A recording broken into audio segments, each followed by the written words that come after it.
This week on Star Trek, Captain Kirk experiences love at first bite. B-Y-T-E. It doesn't really work when you say it out loud. I'm sorry, this was a mistake.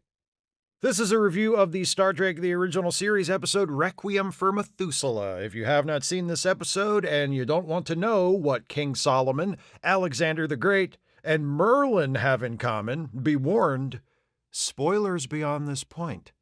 Captain James T. Kirk has traveled the stars and known the love of many a woman across this great galaxy of ours, but who among them was his greatest love? Edith Keeler?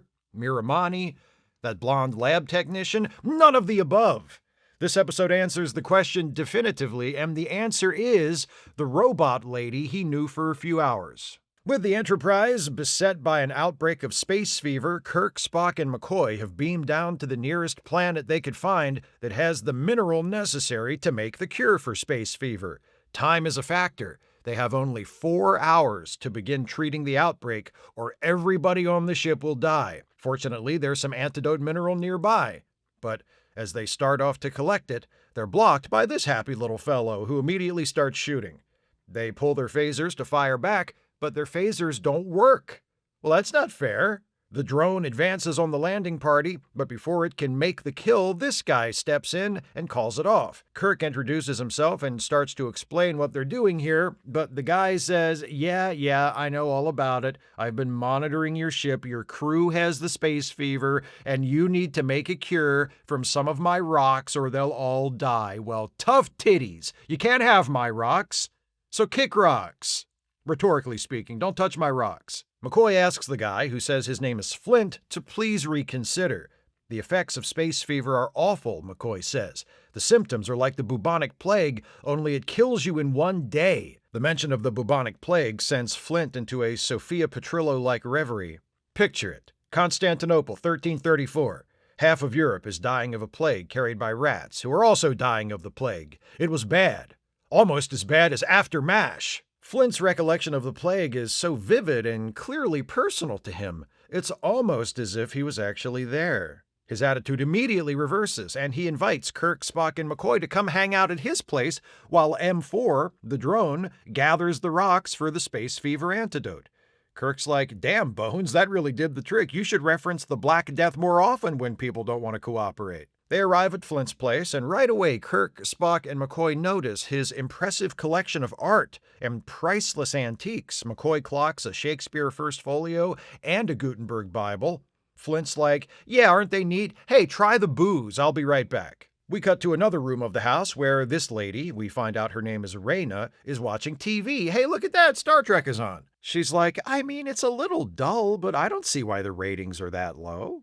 While the landing party continues to marvel at Flint's collection, Spock notices how many pieces by Leonardo da Vinci there are around. Flint goes to Raina in the TV room, and they talk about how lonely she is. Apparently, Raina has never met any people other than Flint, and she's eager to get to know them. Also, she's not sure what loneliness is, so she asks, and Flint says, loneliness is a flower dying in the desert. It is having a ball, but no one to throw it to. It is a live stream that nobody watches. Raina's like, I want to meet the people. So Flint takes her back out into the other room where Kirk, Spock, and McCoy are chugging brandy, and Flint's like, hey, so this is the young woman I live with who I failed to mention until now. I adopted her after her parents died and raised her as my own, but she's not my own flesh and blood, so if I want to have sex with her, that's still cool, right? Everybody's clear on that? I'm a freak, but it's legal? Yeah? Kirk is immediately taken with Raina, even more than he's usually taken by the female guest stars, and she seems to kind of dig him as well. M4 floats in with a bag of crystal meth and dumps it on the table. The crystal meth has to be processed before it can be used to cure space fever, so McCoy goes with M4 to Flint's lab. Every proper home needs a lab. Kirk and Raina shoot some pool. Then Spock discovers sheet music for a waltz sitting at a piano and starts to play. At Flint's suggestion, Kirk and Raina dance. Kirk and Raina are obviously falling headfirst into insta-love, but their rapidly accelerating romance is interrupted by the return of McCoy, who announces that the crystal meth M4 brought back is some bad shit and can't be used to cure space fever. Flint goes back out to gather some more with M4, and McCoy goes with him. Spock turns to Kirk and says, "So here's something funny. That waltz I was playing was composed by Johannes Brahms, who lived way back in the 19th century. Only the piece I played isn't one of Brahms's known works, and the sheet music is written in manuscript, in Brahms's own hand. Isn't that weird?" Kirk's like, "Yeah, that's great. Hey, I'm going to go to the lab and see if I can find a way to remove the impurities from the crystal meth M4 already brought back, in case we need that to make the space fever cure. Are you sure you don't want me to do that?" "I think I can handle a bit of medicinal chemistry and light pharmaceutical manufacturing," Spock. In the lab, Kirk runs into Raina again. He asks what's behind a certain nondescript door, and she says, "I don't know. Flint never lets me into that room. It's the only thing he's ever forbidden me. It's probably nothing important." Kirk's like, "Good. Want to make out?" He and Raina start to kiss, but M4 enters and starts menacing Kirk. Raina tells M4 to stop, but it ignores her. It's just about to shoot Kirk when Spock comes in and destroys it with his phaser. Good thing M4 didn't detect my presence and deactivate my phaser that time, since that's how that works, Spock says. Later, Flint is like, "Sorry my robot tried to kill you. I thought you were attacking Raina. Anyway, I just ran off another one with my robot printer." A new M4 floats in, then goes off to the lab to help McCoy process the new batch of space fever curing meth they brought in. Flint leaves, taking a reluctant Raina with him. She'd clearly rather stay with Kirk, and Kirk turns to Spock like he always orders her around, and I don't care for that. Spock says, "Yeah, it sucks, but if we don't get the cure for space fever soon, everyone aboard the Enterprise is going to die, so maybe keep it in your pants for right now." Kirk calls Scotty on the Enterprise for an update. Almost everybody has the space fever, and only a skeleton crew is left running the ship. Earlier, Kirk asked for a background check on Flint. Uhura says that she couldn't find anything. No records at all. Kirk asks for a check on Raina, and it comes up the same. Nothing. As Kirk and Spock speculate that Flint is dragging his feet on processing the space fever cure to keep them here for some reason, we cut to Flint and Raina in the TV room, watching Star Trek. Raina's like, "So is this considered one of the better episodes?" Flint tells Raina he's going to give Kirk the space fever cure and then send him away, so she better go say goodbye. Then he watches on the TV as Kirk and Raina kiss and says something about Kirk having a last tender moment to end his usefulness. That could come across as somewhat threatening under certain interpretations. Kirk asks Raina to leave Flint and come away with him on the Enterprise, but she doesn't know what to do, so she runs away. Kirk goes to the lab to find Spock and McCoy, who tell him that the space fever cure isn't here. M4 took it and hid it somewhere. Spock's tricorder detects it behind the mysterious door that Rain is not allowed to go through. Just as Kirk is about to blast the door with his phaser, it opens. They go through into another lab and find the space fever cure, crystal meth rendered down to NyQuil, and a bunch of tables with bodies laying on them, covered in sheets. And each table is identified with a sign. One says Raina 16, another Raina 15, and so on. What's with all the labels? What is this, the Batcave? Kirk lifts the sheet on one, and it's Raina without hair. Another is Raina as a brunette. Kirk's like, "Why does Flint have all these life-sized variant action figures of Raina?" McCoy explains, "These are earlier versions of Raina. She's an android." Then Flint walks in and confirms that yes, Raina is an android, built by himself to alleviate his centuries of loneliness. Centuries, you say? Why, yes. As Flint explains, he was born on Earth over 6,000 years ago. He's an immortal, which McCoy chalks up to instant tissue regeneration plus a perfect form of biological renewal, as though that's just a thing that's bound to happen every once in a while. But there's more. Not only is Flint thousands of years old, during those thousands of years, he has lived as some pretty famous people. That mysterious handwritten original Brahms composition Spock played earlier, Flint wrote that himself, because he is Brahms. And all those Da Vinci paintings hanging on the walls, Flint painted them, because he is Da Vinci. According to Flint, he is also Solomon, Alexander, Lazarus, Methuselah, Merlin, Abramson, co-founder of Atlantic Records, Herb Abramson? That's a little far-fetched. Spock's like, "Who else have you been?" And Flint goes, "Well, I've been Caesar, Plato, Nero, Cicero, Newton, Lincoln, Darwin, Michelangelo, Genghis Khan, Kublai Khan, Charlemagne, Washington, Einstein, Sophocles, Elvis, Napoleon, Copernicus, Shakespeare, Socrates, Aristotle, Robespierre, Hercules, FDR, Quetzalcoatl. I've been everyone, man. I've been everyone, man." Having grown tired of humanity's barbaric nature, plus constantly having to assume new identities to hide his true nature, Flint left Earth and came to this planet. He was lonely, having married many times, then forced to watch as his loves all aged and died while he remained the same. So here on this world of his own, he built Raina, designed to be his perfect mate, ageless just as he is. The only problem was that Raina couldn't love him back. She had no emotions. Until Kirk arrived, and she began to feel love for him. Flint's like, "Thanks for waking up my robot girlfriend's emotions, Captain Kirk. I'll take it from here, but unfortunately, you won't be able to take anything from here because you're not allowed to leave. I can't have you telling people about me. That would destroy my solitude." To make sure Kirk can't leave, Flint pushes a button, and the Enterprise vanishes from orbit above his planet and appears on a table in the room, the size of one of those models that nerds assemble and paint and show off to their heartbroken parents. Kirk's like, "My crew! Quick, I've got to test them for autism." Flint assures Kirk that the crew of the Enterprise is still alive, just suspended within the miniaturized ship. He tells Kirk that they'll all be immortal on this planet together, and maybe in another 1,000 years or so he'll restore it to full size. That doesn't work for Kirk, or Spock, or McCoy, or Raina, who steps forward and tells Flint to let them all go. Spock asks Raina how she will feel about Flint after they are gone. And McCoy says she has her emotions now, which means if you harm us, she will hate you.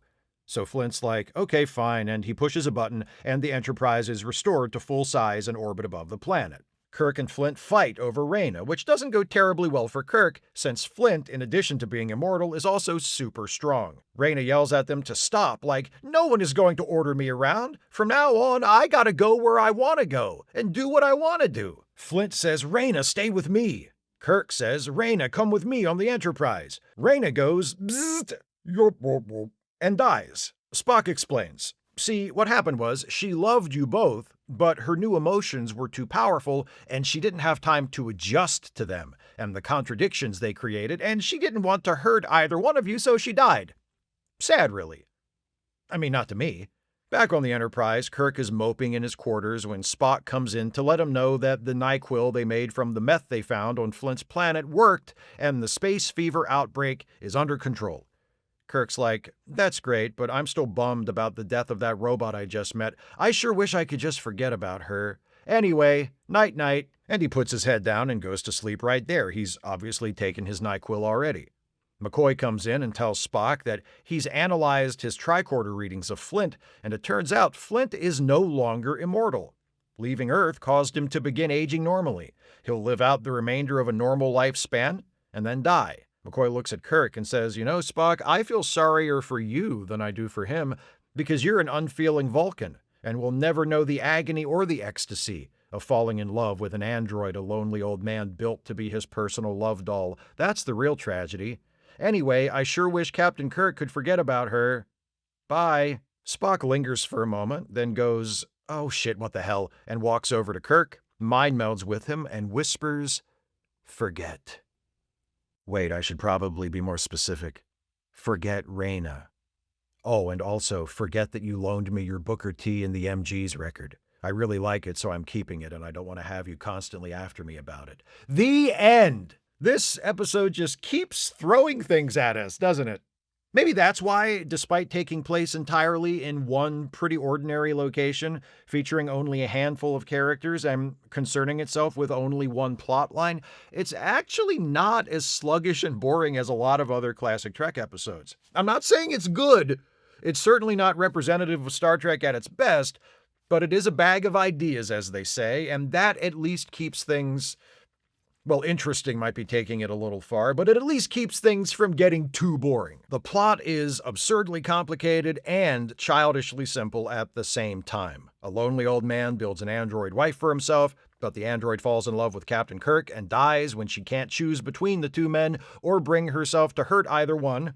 And also, the android didn't have feelings until she met Kirk, and now the old man is encouraging her and Kirk to fall in love so that he can step in and replace Kirk as her lover once her emotions have fully emerged. And also, the old man plans to keep Kirk, Spock, and McCoy here on the planet with him, where they will apparently also be immortal, plus the Enterprise will be shrunk down to the size of a desktop model and its crew kept in suspended animation because the old man doesn't want them to leave and tell anyone else about him.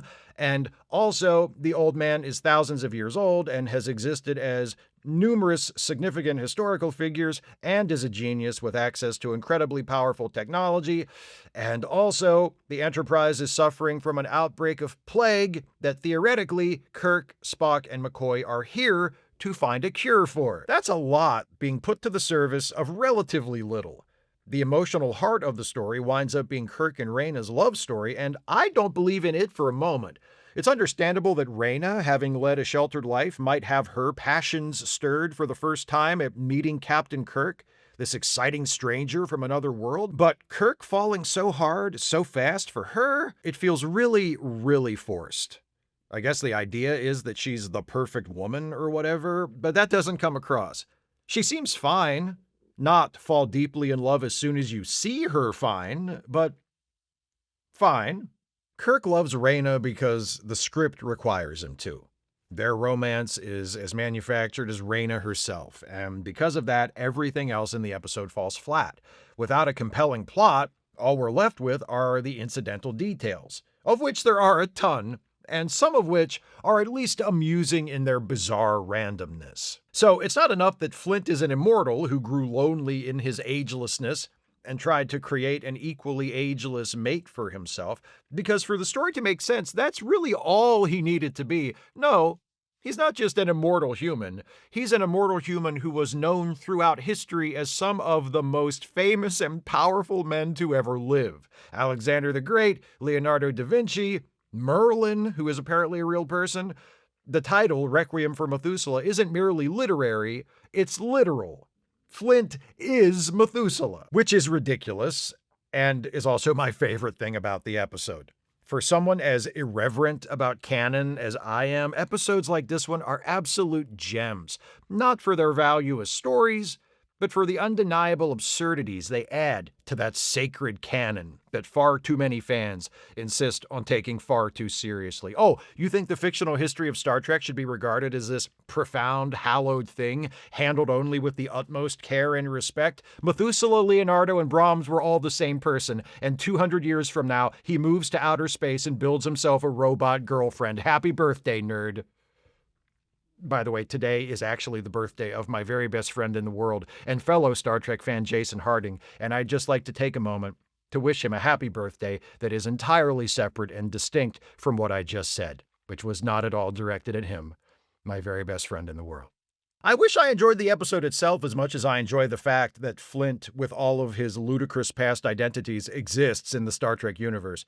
Unfortunately, Kirk's romance with Raina isn't the only thing about it that feels forced and artificial. Both Spock and McCoy seem to know things they shouldn't know in order to provide some exposition or advance the plot. Spock must be quite the scholar of both Leonardo and Brahms, because he recognizes Flint's paintings as the work of Leonardo based on the brush strokes and materials, and the waltz as the work of Brahms based on the style and the handwriting on the manuscript. Spock, the Vulcan first officer of the Starship Enterprise, recognizes the handwriting of Brahms at a glance. Similarly, McCoy deduces correctly that the other Raina models they discover in the secret lab are androids. Not clones or anything like that, but androids. Again, at a glance, no examination necessary, for the sake of getting the point across to the audience as quickly as possible. At the end, when Raina dies, Spock knows instantly what has happened. In fact, he even sees it coming. When Kirk and Flint begin fighting over Raina, Spock warns them to stop, or else. Is this a known issue with androids? They develop emotions, and if they're in love with two people who are fighting over them, their brains overload and they die? It must be, because as soon as it happens, Spock's right there like, well, there's your problem. Maybe the reason the plot runs on so many convenient contrivances is that the creators of the episode were more interested in making some sort of a profound artistic statement about the dual nature of love. how it can be a source of great joy and great pain, how it can bring people together and tear them apart. To me, a big clue pointing to such high-minded pretensions is the dialogue, which is filled with overwritten lines aspiring to poetry. Flint telling Raina that to be lonely is to be like a flower dying in the desert. McCoy's little speech to Spock at the end about how he'll never know the things that love can drive a man to. The ecstasies, the miseries, the broken rules, the desperate chances, the glorious failures, the glorious victories. So much of the script feels like the work of a writer straining to reach for something deep and insightful, to make the characters sound like figures of legend acting out a timeless tale that illustrates some sad universal truth about human nature. And I mean, I get it. I do. And I don't fault the ambition, but it's a story about how Alexander the Great and Merlin were the same person who eventually flew to another planet to make himself a robot wife. Let's not aim too high. Speaking of the writer, that would be Jerome Bixby, who also wrote 3 other classic Trek shows, Mirror Mirror, By Any Other Name, and Day of the Dove, plus the short story It's a Good Life that was adapted by Rod Serling into a classic Twilight Zone episode. He's a hell of a good writer, and he's obviously taking a big swing, thematically speaking, with this one, but I don't think he makes contact. This just wasn't his pitch. Except, it was. The director of the episode was Murray Goulden. This was his only Star Trek credit. He worked in television for 25 years and directed episodes of dozens of shows, westerns, cop shows, comedies, sci-fi. He directed half a dozen episodes of Batman, some Hawaii Five-0, some Mission Impossible. He was a good hand. In Requiem for Methuselah, he uses a couple of handheld shots during Kirk's dance with Raina, but other than that, the direction is by-the-numbers coverage. Not bad, but nothing noteworthy. As Raina, Louise Sorrell doesn't have too much to work with. Her character is supposed to be naive and curious, but also intelligent and preposterously learned. Flint says he has educated her to have the equivalent of 17 university degrees. That never comes across. But it's not Sorrell's fault. She does the best she can with the character as written. The main guest star is James Daly as Flint, and every time I watch this episode, I'm happy to see him because he's the lead in A Stop at Willoughby, one of my favorite Twilight Zone episodes. He's a fine actor, but a bit too much of an everyman for this part. The qualities that served to make him so sympathetic as the ad executive at the end of his rope in Willoughby don't work as well when he's playing a guy who's supposedly 6,000 years old and human history's greatest artist, military leader, and, I guess, wizard. Flint should elicit our sympathy, and Daly's great at that, but he should also be credible as the most versatile and accomplished polymath who ever lived. And I'm not sure that anyone could be, but Daly definitely isn't. Spock's decision to use a mind meld to make Kirk forget his pain after Raina's death is controversial among some fans because it's basically Spock taking it upon himself to do a little brainwashing. It's supposed to be an act of mercy from a friend, but it plays as a bit of an overstep. Also, it's overkill, isn't it? One last contrivance we're being asked to accept. We're meant to believe Kirk is so broken over the loss of Raina, who he knew for a grand total of, a few hours, that the only way he's ever going to get over it is for Spock to lift his burden of memory? We can't just, let him finish his desk nap and see how he feels then?